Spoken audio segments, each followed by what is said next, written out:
Donc effectivement, depuis la première circulaire de généralisation de l'éducation au développement durable qui date de 2004, donc ça commence à dater, depuis il y en a eu quand même 7. J'ai oublié de dire tout à l'heure, et c'est important, qu'il y a une continuité depuis 50 ans dans la politique éducative, c'est-à-dire qu'en fait, les premières circulaires de généralisation de l'éducation au développement durable ont maintenant plus de 15 ans. Il y en a eu de nombreuses, elles ne se sont jamais contredites, elles ont tout le temps renforcé cet ancrage de l'EDD dans les enseignements et dans les projets menés avec les élèves. Elle s'est enrichie, se sont enrichies, il y a une dynamique beaucoup plus importante qui a été donnée depuis 2 ans en lien notamment avec l'évolution de la société, avec l'évolution des priorités nationales, avec l'agenda 2030, on pourra en reparler. Et donc dans ce contexte-là, effectivement, il y a une évolution des programmes d'enseignement, mais depuis 2004, cette circulaire indiquait déjà que tous les programmes de tous les enseignements de toutes les filières devaient intégrer une référence et une contribution à éducation au développement durable. Récemment, il y a eu un petit peu une relecture en collège et à l'école de ces programmes qui a consisté surtout à mettre en lumière ce qui dans les programmes pouvait alimenter de façon précise,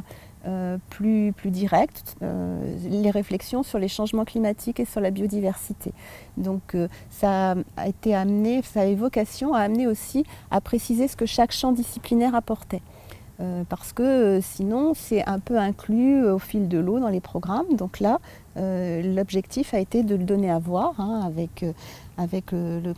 effectivement les travaux du CSP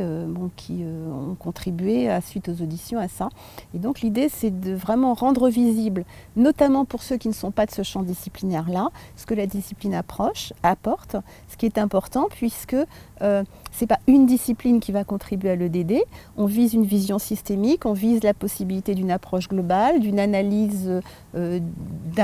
du complexe. L'éducation au développement durable, c'est l'éducation au complexe, la découverte des acteurs, des enjeux, comment on se pose des questions, comment ça relève du scientifique, de l'économique, de l'histoire, etc. Et donc,